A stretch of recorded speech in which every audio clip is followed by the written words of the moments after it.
Long Island Backstory with Chief Correspondent Gary Jacobs. Hi, I'm Gary Jacobs, and welcome to another edition of Long Island Backstory. We're coming back from about a 4-month hiatus due to COVID, and my guest today I had scheduled. I think it was probably a year ago when we tried to do Initially. this, and then I think we had to reschedule, and then COVID came. So we're back today with Jeffrey Avo Uvezian, and I met Jeffrey probably about 6 years ago now at a cigar event.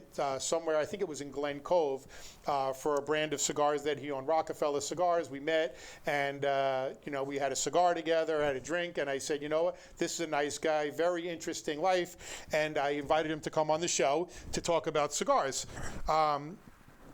When I scheduled it originally, I said, you know what, let me do a little bit of research, and when I Googled your name, I said, holy crap, this guy's got some story, and we were talking about it earlier with the producer, and really just an amazing story. So I want to talk about we want to talk about what you did, but I want to talk about a little bit about your father, who's unfortunately is no longer with us, passed away in 2017. Correct. So unfortunately we don't have him here to speak, but I think you can speak on his behalf and give us a little bit of background, because it's just your life and his life. It's just really an amazing story. So welcome to the show.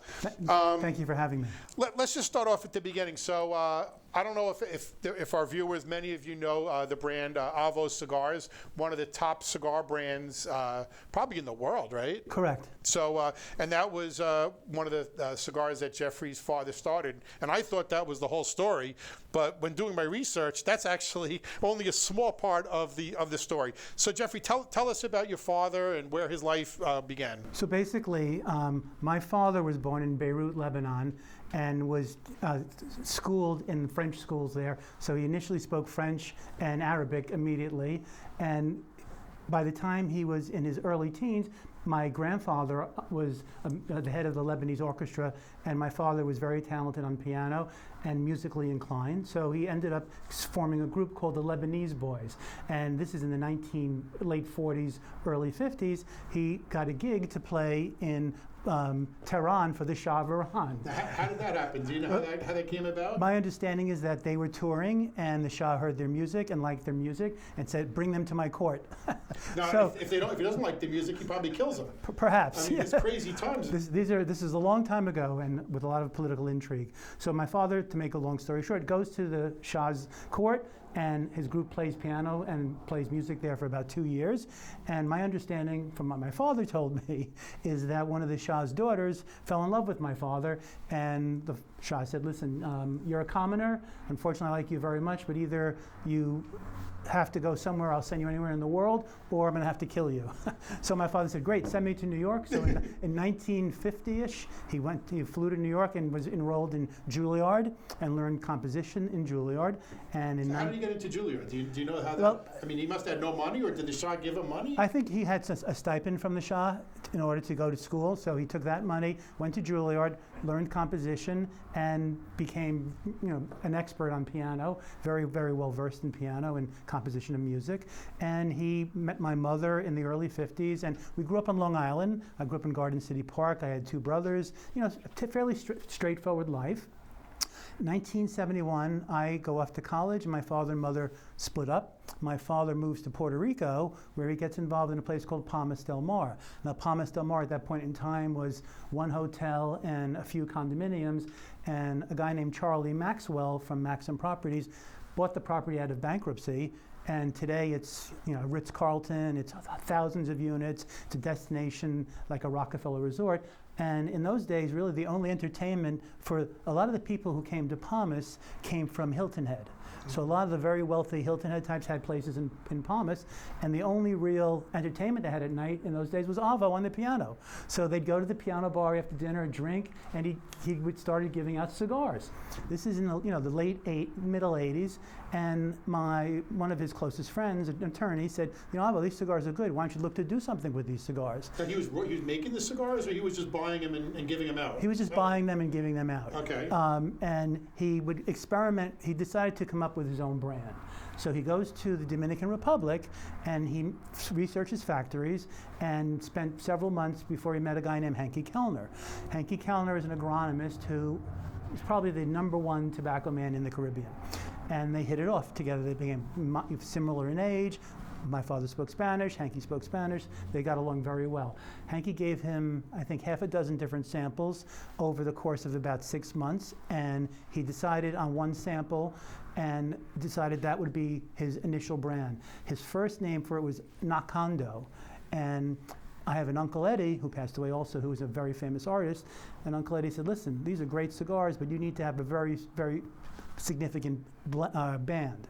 So they go to Hegenius in Holland, which designs the top cigar bands in the world, and they come up using the Avo name, A-V-O, almost like Cyrillic writing, as you're aware, Gary, when you look at the band catches your eye right away. Right. So they came up with the band, they put the cigars together, and my Uncle Eddie and my father go to Davidoff of Geneva on Madison Avenue and start giving samples to them. And they start selling, you know, but in those days, if you sold a couple of thousand sticks a month, you were doing fantastic. This is the late 80s, early 90s. He was still being a musician at the same time, or did he give up that? He was still playing piano because he was still in Palmas, and they were trying to get the cigars going in New York.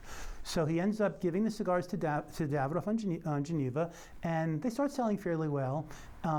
George Brightman, who was the manager of the Davidoff store, who's had family in tobacco for many generations, he approaches Marvin Schenken, and they said, you know what, why don't we put together a big smoke? So they decide, because all the guys are ordering cigars and ordering food and smoking in the place, so they plan the first big smoke. This is 1991.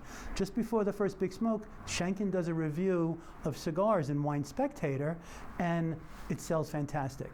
What comes after that? Cigar Aficionado. They do the first big smoke at the Marriott Marquis in 1991, and there's probably 250 guys. My father's walking around with the Brioni suit and the hat, speaks the languages, looks like the Alexa Gente, and gets interviewed on CNN, and the thing starts taking off. He becomes the image behind the brand. So suddenly by 1992, 93, 94, selling several million sticks a year, Cigar Aficionado magazine really kicked off the first big cigar renaissance. And you know, the cigar parties, I'm sure you went to many in New York, the events and stuff, and it just took off from there.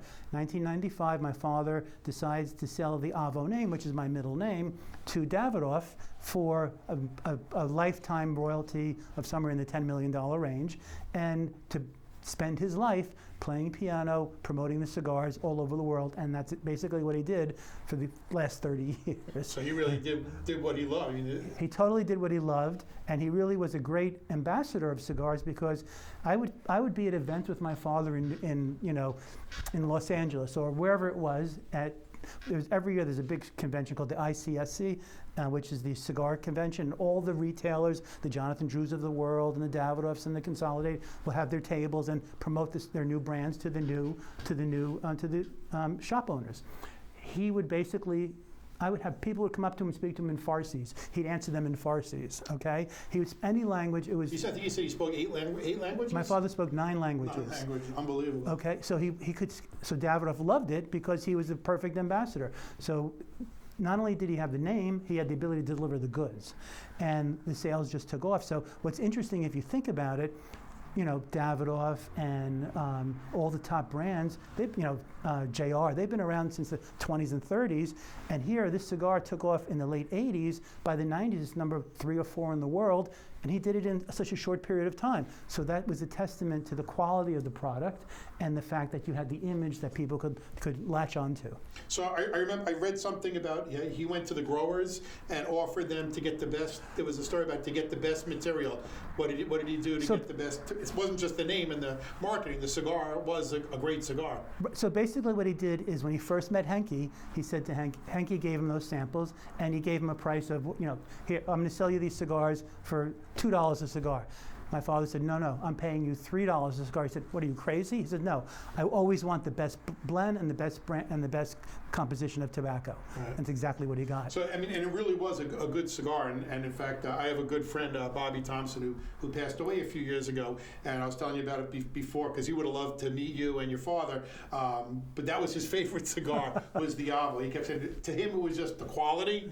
There was, it was the best quality. And I'm not that much of, an aficionado where I know, but I think at the time when your father, right now there's a lot of good cigars out there, but back then there wasn't so many. People was Tiparillos, and it was, as you said, the beginning of the Renaissance, right? Right. Well, really, I mean, I give credit to Marvin Schenken, because he really put the focus on that this is a luxury item. It's similar to a wine, and you had the Tiparillos, like you said. You had a lot of domestic machine-made stuff. Not so much the hand. I mean, this is a hand-rolled product. That the reason Avo is such a great cigar is because Davidoff of Geneva has tobacco that they're sitting on for 15 years. The blend never changes. It's always consistent, and the composition never changes. So when you go to buy an Avo Exo Intermezzo, I don't care if you bought it in 1987, you bought it in 2007, you bought it in 2019. It's the same blend. Oh, I didn't know that. I thought every year they get. It's but they're able to buy this from the same. They contract with the same fields in the Dominican Republic, or sometimes they bring in tobacco from overseas, and they hold that tobacco. They buy so much of it that it's more than enough to extend it going forward. Right. Well, that's unbelievable. I didn't know all that the differences. So really, he was ahead of his time, with this. Maybe like you said, 2 or 3 brands. And for him to come from nowhere is unbelievable. Well, really. The piano and the fact that he loved. He traveled. My father, I'll never forget. They had an Avo concert, Avo session. David put an Avo session, which is jazz museums, jazz musicians, and people in Montreux, Switzerland, every year. And he called me once, and he says, "This African American woman is bothering me. She doesn't know anything about cigars." I said, "What's her name?" He goes, Mary Blige. I said, "Dad, she's famous. Be nice to her." So that's where my father was at. It was very old world. But he's very accomplished in music too. We saw you say he was a musician, but tell us a little bit about his music. He wasn't just a little bit talented. This was, he's an amazingly talented man. He wrote a lot of compositions. Correct. So tell us about some of the things that he wrote. So my father, he was being Armenian. My father liked Charles Aznavour, who was known as the Armenian Frank Sinatra, the French Frank Sinatra, and he met him and actually helped write Jacques Brel Alive and Well, performed that on Broadway with Aznavour. But my father's real claim to fame was he wrote the composition for a song called Broken Guitar. And he sent the music to Reprise Records to Burt Bacharach. And this is 1961, 62. And they changed about 6 bars of the music, and they put it into a movie called A Man Could Get Killed with James Garner and Melina Mercouri, and it basically called it Strangers in the Night. Sinatra sang the song, and up to that point in time, Sinatra's career was on the downswing. He needed a hit. He didn't like Strangers in the Night initially, but convinced him to sing it. It took off. My father ended up suing Reprise, and one day I picked up the phone at home, and I got a phone call, "Listen, if you love your 3 little boys, don't sue Frank Sinatra." And that was the end of that lawsuit. So Burt, if you research that story, you'll see that he actually has credit to the song by other people associated with that point in time when the song was written, like Kurt Camford and others like this, Burt Camford.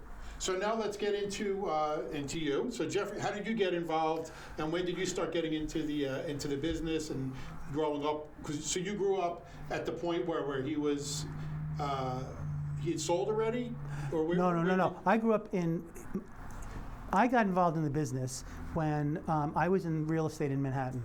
You went to college for I got my master's I got my undergraduate degree was in political science from Boston University, and then I ended up getting a master's from NYU in real estate development. Because you had some tough shoes to step into with Avo as a father. True. That's an understatement. Those are some big shoes yes, to fill. And yes. I'm sure your father's probably a tough, old world. Very, very old world, very tough. He always said to me, "Never go to them, let them come to you." Basic, always, snippets of information like that. I got involved because I was working for a top institutional appraisal firm in Manhattan, appraising malls and traveling around the East Coast doing this work. And people started coming to me, you're Avo's son, why don't you get in the cigar business? Why don't you do this? Why don't you do that? So I started just putting together events with clients where we'd have the cigars and I'd pick up clients this way. Real estate clients. Real estate clients, Right. and I would do, I ended up getting involved with the fact I was approached by a company a bunch of guys in the Dominican Republic that wanted me to come out with my own brand. So in 1995 or so, we came out with a brand called Next Generation. It did fairly well. 1997, 98, the cigar market levels off.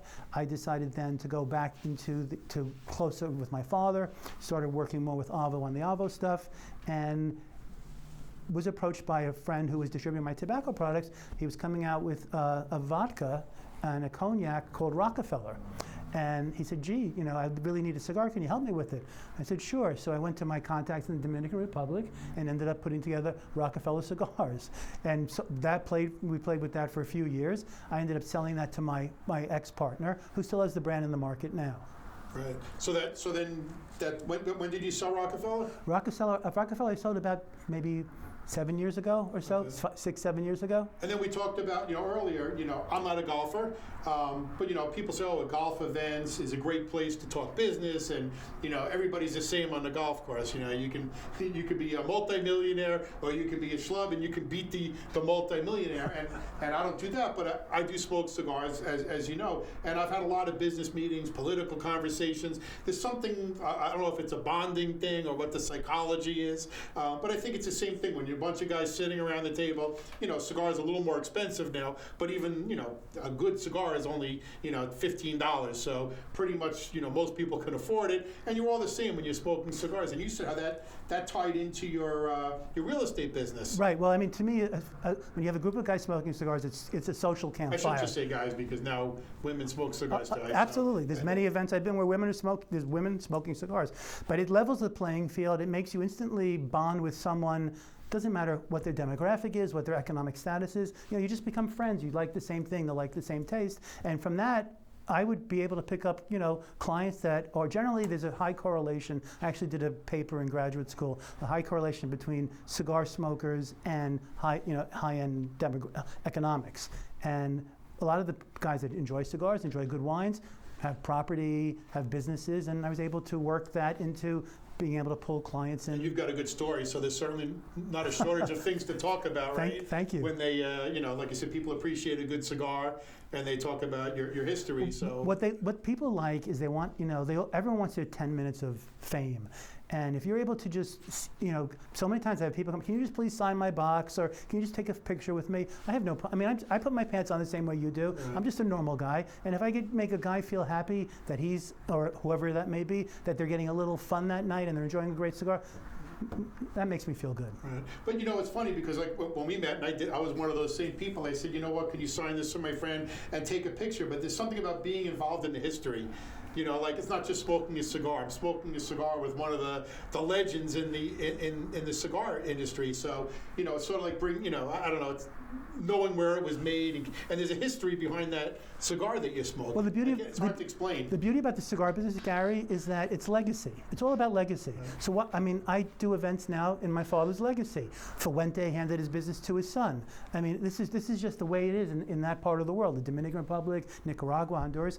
There's a grandfather started the business, Padron, and then it's handed down. So that's where the mystery of it, the whole beauty of it comes in. I think that it's still that imprint of being not a factory-made product, but it has a story behind it, and it's a natural product. Yeah, and I think I don't know what it was, the word behind it, but like you said, it's the bonding when you smoke. You have similar likes, so you enjoy cigars, and even if I don't enjoy your type of cigar, or you don't enjoy mine, but it's something to talk about. It's still something a common bond. And to me, when people are smoking cigars, they're real people. I don't know why you get that feeling, but those are, you usually don't meet an asshole sitting around smoking a cigar. I don't know what the psychology is behind it. I think it's just because you're sharing something with someone, and generally, to me, it's just a friendship thing. Right. In other countries, like in Brazil, they pass around, they call it shimon, they pass around a cup that they all drink out of, and maybe that's the same bonding thing. And I guess, the Indians, they pass around the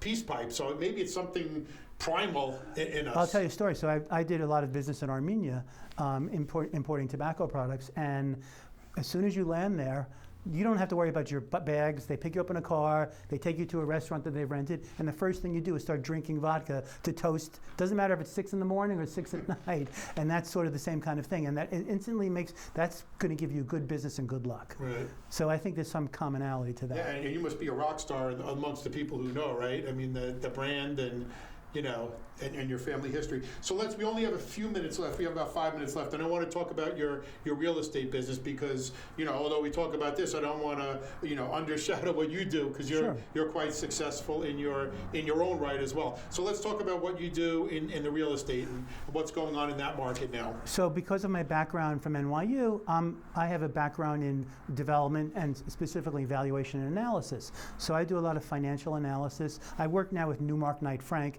in their Melville office. And basically that's an office that did a lot of industrial leasing, office leasing, but not so much on the investment sales side or the finance side. So that's where I went in to try to make an imprint on that. So I focus, so for example now, we just got the exclusive for the Woolworth Mansion and Cashel-Mara, which was owned by Martin Carey, who was the Governor Carey's brother. He passed away about 4 months ago, and they had always tried to market and sell the property through residential brokers. But these are properties that are, one side is 17 acres on the North Shore, facing, you know, DeSoris, and on the North Shore of Glen Cove. And the beauty of it is that it really has commercial adaptive use. The typical residential broker doesn't really know how to get to that point of analysis to point out the benefits of what the potential return is, the development analysis, which is what I try to do with these type of projects. And interesting, just to go back to the cigar thing, I met a guy at an event in the Carlton years ago who was living very close to me, and he came to me one day to my office with these two masks, a man and a woman smoking cigars, and I said, Brian, he says, I'm giving these to you. I said, Brian, what do you mean you're giving these to me? He says, because I've had it. He had a 10-acre estate with horses and, you know, and residential units and stuff. He said, I want to sell my property. I said, listen, I have a broker's license and we love cigars together. So we ended up taking the listing, ended up selling it for full price, and it all came because of the cigars. So I think there's a real niche here for the commercial application on some of these residential type of estates that they have, where you can show that there's a different use beyond just, you know, a user occupancy. Right. So you're not just a regular, you know, as a regular broker, but a lot of people, they get into real estate, but they're not really trained. You know, it's you go into a home, it's not as hard to sell a home if you have a good personality. Somebody comes in, they like you. What you're doing is, again, you're a higher end broker. More an analyst and consultant broker. I have two brokers licensed, one here and one in Florida. So brokers hire you to analyze their properties and give them the selling points? Is that pretty much to point out, you know, what you do is what's known as like a 5-year hold. So you'll know what what the income is in the first base stabilized year. You'll do some projections over a 5-year point of time. The beauty of investment real estate is you are able to sell the property in the future, you get a reversion of your money back. You're collecting cash flows every year. So what you have to do is try to figure out what the net present value of all these cash flows and money back to year one. Can you still do that in New York and Long Island? Can you invest in real estate in Long Island with the taxes? And yes. Is it possible? It is possible still to make money? Because I see everyone investing on Long Island, they go, well, I'm investing down south because Long Island's doomed and you can't make money here anymore because the taxes are so high. The issue really is what their rate of return is, what they're looking for, what their expected rate of return. So now on Long Island, if you buy an office building, you know, you're talking 5-6% cap rate, as it's called. But if you go down to North Carolina or you go down to Florida, where there's growth and money coming in and people moving there, then you might be able to do a little bit better. And you have not a lot better. I would say initially going in, you're probably at an 8 or 9% return, but the beauty is that there's more growth in the rent. So you have a property that has I'm paying a contract rent compared to a market rent. And that's where your upside is, so that you could bring these rents to market. And in places like Florida, where you have job growth and you have people moving there, that means it's on the upswing. You know, you're not, in New York, a lot of times you're swimming against the tide. Down there, the tide lifts you. Right. So and now we have COVID, where a lot of people are realizing that they don't need all this office space anymore. How has that affected the market? Is it gone forever now that people are working from home remotely? And I think the jury is still out, to tell you the truth. I think the CBD of Manhattan has issues, because I don't see myself, I worked in Manhattan for 19 years. I would never see myself now getting into mass transit to go to wait in the lobby with 100 people, to go into an elevator to maybe get to my office. So what they're doing now is they have a lot of people, a lot of these institutions are looking for like 1 or 2 story buildings, like this building in Long Island, where if they need to have a meeting, their employee can drive up to the building, take a stairway, do their meeting, and then work at home. So I think Long Island, Nassau, and Suffolk are benefiting from this. We all know, we've all about de-densification, where a lot of the people that are living in the city, a lot of the millennials that were sort of hedging not to move, are now moving because they want to control their own space. Right. So Long Island still does have potential. Absolutely. Oh, that's interesting. Absolutely. Great. Jeffrey, thank you so much for My coming pleasure. out. I'm glad we finally did it, and I look forward to seeing you at other cigar events. You'll be definitely invited. Definitely something that I'm still, to me, it's just a fascinating thing. And then when you hear where the Long Island backstory, and then when you hear the backstory on your family, and I don't even think we scratched the surface, between your brother and your mother. I would love to do it again. We definitely need to do it again. I'm Gary Jacobs, and thank you for joining us on Long Island Backstory. We'll see you next week.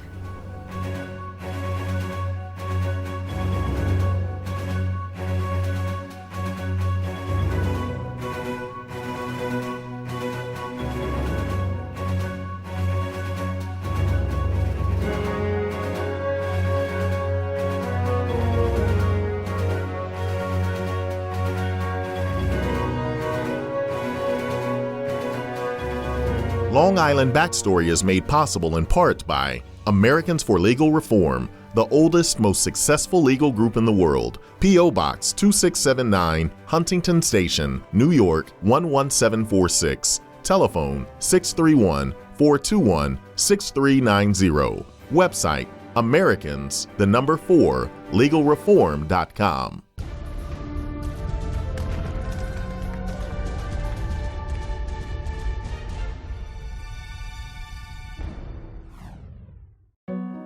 They said a bottle was just a bottle.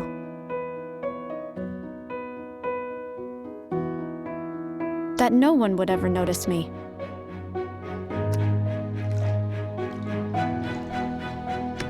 But I knew I could be more.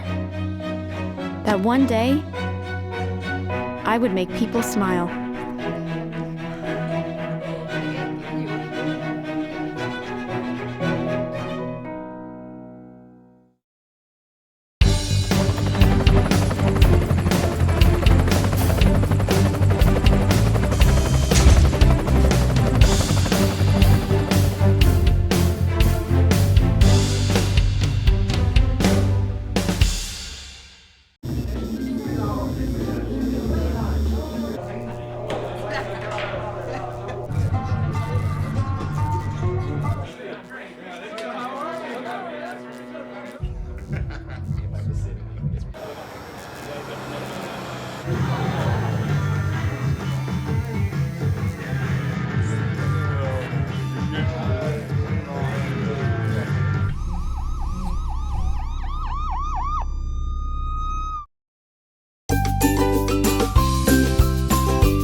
Todd's a great guy.